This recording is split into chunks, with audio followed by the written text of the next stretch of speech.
Hello beaders, I'm Ann Benson, founder of Beads East. Welcome to Bead Embroidery class. We'll journey from start to finish through the creation of a brooch in standard bead embroidery stitches. I've chosen the beads used in this design because by working with them, you'll learn nearly all the techniques you're likely to need to create your own designs once you've taken this class. If you're using the companion kit, the colors in your assortment may not be exactly the same as those I'm using based on what's available from day to day, but the sizes, shapes, and techniques will be identical. The read-along printed guide to creating the brooch follows the steps in these videos, so keep it handy as we progress. The letter references on the videos will correspond to the letter references in the print directions. From time to time, you'll see rest stops. They're placed at locations where you can pause the video and do the work that was just described. There are 3 sections to this class. In this, the first, we'll learn how to bezel cabochons and stones using 2 different techniques: graduating the bead sizes while maintaining a consistent number of beads in the bezel, and reducing the number of beads, regardless of their size, to fit the shape of the stone. In the second video, we'll examine the various beautiful decorations that can be used to dress up bead embroidery. In the third, we'll learn about professional-looking techniques for finishing. You'll notice that the non-woven stitching base in your kit is printed with color symbols and lines, so you can place the beads and stones precisely. You'll also see that in some of the segments I'm working on an unprinted surface. That's because I'm designing as I go. After you've graduated, if you have a design in mind or a sketch, you can use permanent markers to color your surface. Or you can use a heat transfer pencil to create a sketch that can be ironed onto your surface.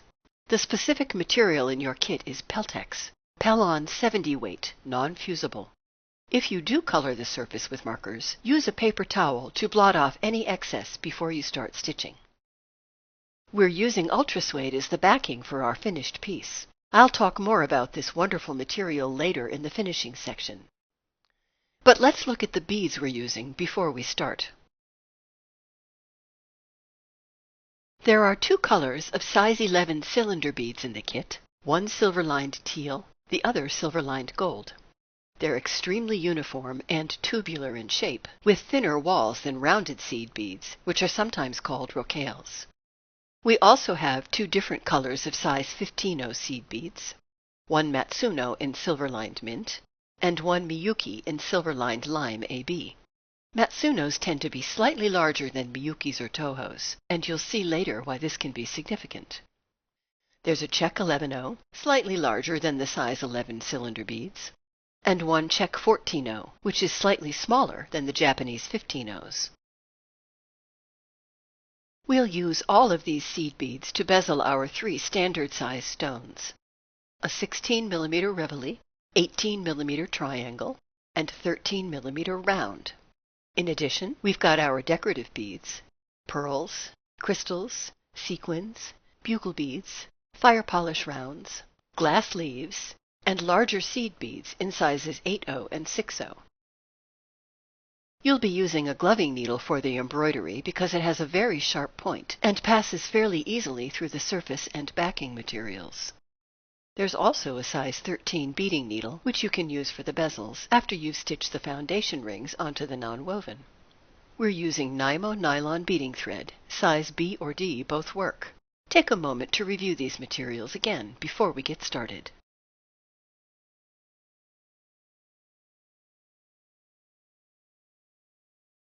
We'll begin with the stones, starting with the Rivoli, and then build the rest of the design around the stones. When you turn the Rivoli over, you'll see that it's faceted on both sides. Without support, it will naturally tip. We'll learn a technique for keeping it level, which can be used for all stones with deeply faceted backs. Bezels are built using peyote stitch in the round. In its bead embroidery form, peyote in the round starts with an initial ring of beads stitched to the surface in backstitch, and then the rest of the bezel is built upward on that base ring. How do we determine the size of this initial ring if we're not using a pre-printed pattern? We trace the outline of our stone. How far outside the stone the outline should be is a function of its height and slope. For a cabochon with a flat back, the initial ring is just outside the perimeter of the stone, with enough room to accommodate the diameter of the beads you're using. For a point-backed stone, leave a little more room. Press the shallower side of your point-backed stone onto the surface for a more accurate line.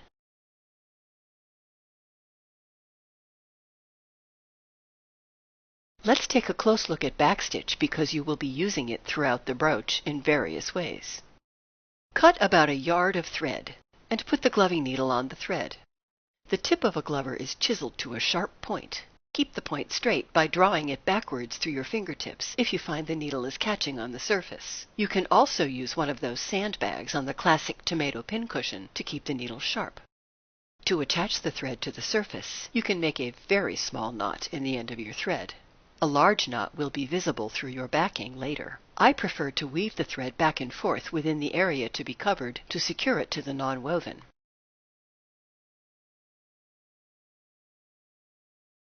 Bring the thread up through the line to start the backstitch.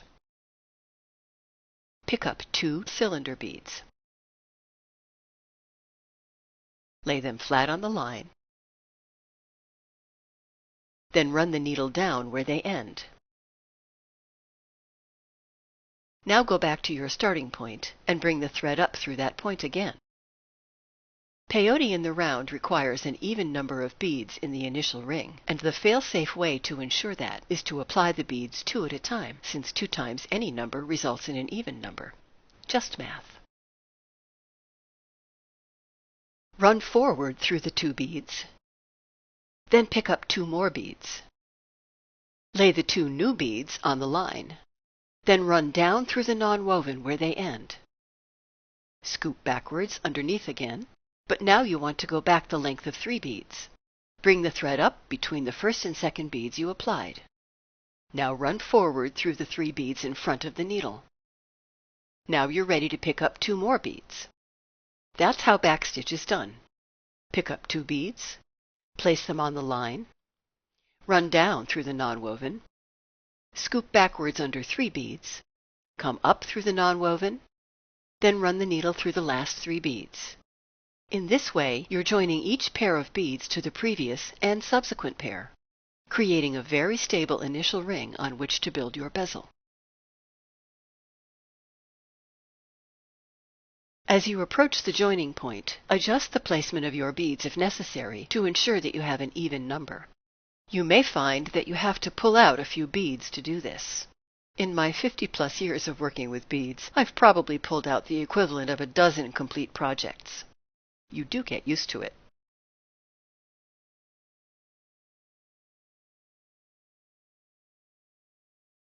Now that your initial ring is complete with an even number of beads, we need to level the stone.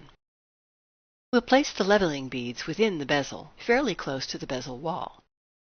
The size of the beads you use will depend on the steepness of the faceting on the stone. Rivolis are relatively steep as stones go. We'll use an 11/0 and move it in from the wall just a little bit. Stitch these leveling beads in place. 3 will work to stabilize a round faceted stone. Now we can proceed. Bring the thread out between any 2 beads to start the new round. In laying down the initial ring, you've placed what will shortly become the first 2 rounds of peyote stitch. You'll see this as soon as we add the next round. Pick up 1 bead. We're still working with the same cylinder beads. Skip 1 bead on the initial ring and run through the next. Pick up another bead, skip another bead on the ring, and run through the next. Work all the way around the ring in this manner until there are 3 cylinder beads remaining in the ring and your thread emerges from the first of them.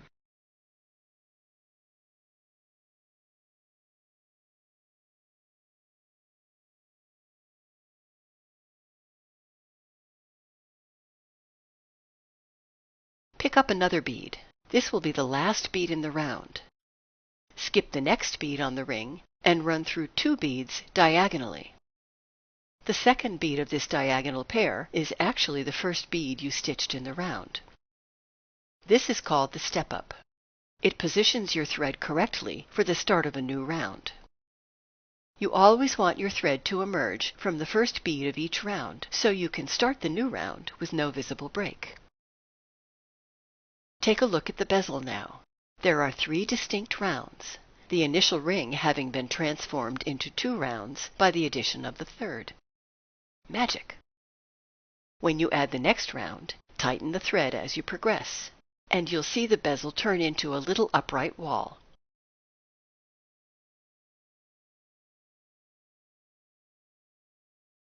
Put a dab of glue in the center of the bezel.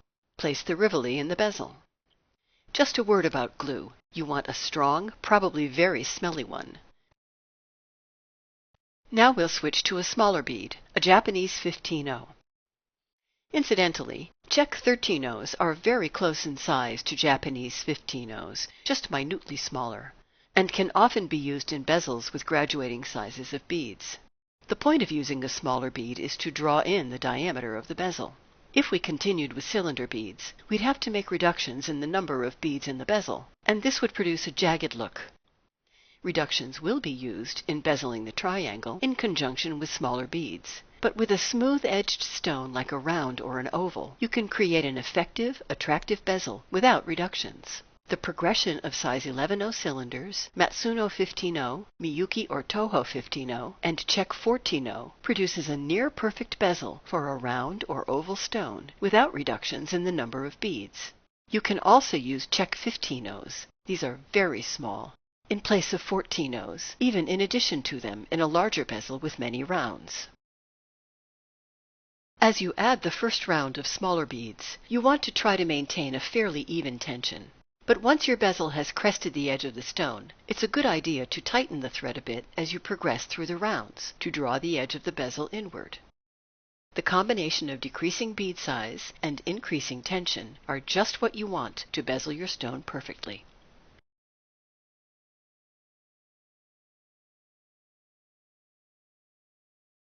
Now let's do the triangle, starting with silver-lined gold cylinders. Triangles are a bit more, shall we say, interesting to bezel because there's a bit of math involved. You remember math, right? The initial ring of any bezel must have an even number. When you bezel an equilateral-shaped stone such as a triangle, a square, a hexagon, or an octagon, the number of sides becomes a factor in the bezel as well. The number of beads in the initial ring for a triangle must be an even number that is also divisible by 3 with no remainder. In other words, a multiple of 6. For a dry run, let's bring the thread up in one corner of our triangular line on the red dot. Pick up 14 beads and let them fall down the thread. Lay them on the line to check the fit. With the first bead directly in one corner, the last should land just shy of the adjacent corner. 14 appears to be too few, so let's add 2 more to keep it an even number. Now the fit looks pretty good. We'll use 3 groups of 16 beads each, with the first bead of each group landing right in the corner. 16 times 3 is 48. 48 divided by 6 is 8, without remainder. Perfect. Take those beads off the thread, and let's stitch the initial ring, 2 beads at a time, with the first bead of each side landing directly in one corner.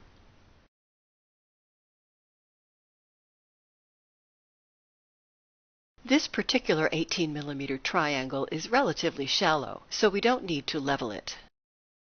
Before starting the next round, weave through the first bead of the ring and then 4 more beads. We do this to keep the step-up away from the corner, so it won't interfere with the reductions that will be made in the corner. Now add a round of cylinders, which, as we saw in the Rivoli, will yield a total of 3 rounds. Add another round of the same cylinder beads.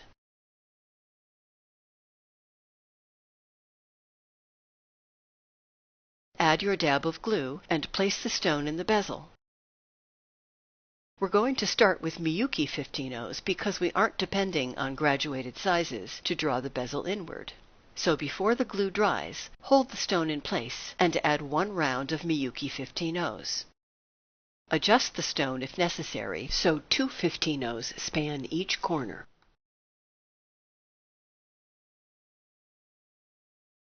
Add another round of the same 15-0s. But this time, run the needle through these 2 beads together. Don't place a bead in the space between them. This is your reduction. As you complete this round, make the same reduction in all the corners.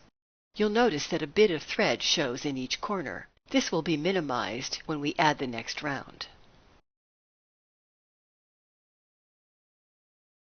Now add that next round of Miyuki 50 No's, placing one bead in each of the corner gaps as you progress around the bezel.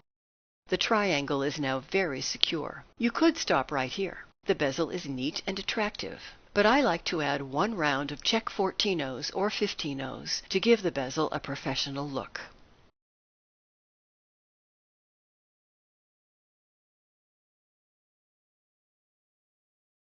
Now let's add the last stone, the flat-backed round, which we'll attach without a bezel. We'll use 11 O's to create the ring, then glue the stone in place. Since we're not working upward in peyote stitch, it doesn't matter how many beads are in the ring. You still use backstitch, but if you end up with an odd number, so be it. When the ring is complete, run the thread through all the beads of the entire ring, but don't tighten it yet. Put a dab of glue in the ring, then use a toothpick or paperclip to spread the glue out to the edge of the ring. You want a little bit of glue to ooze up around the edge of the stone when you put it in place. Once the glue is there, you can tighten the thread so the ring draws inward around the stone and remains in close contact with its edge. The larger stones are all in place, and we can move on to the next section, the decorative beads.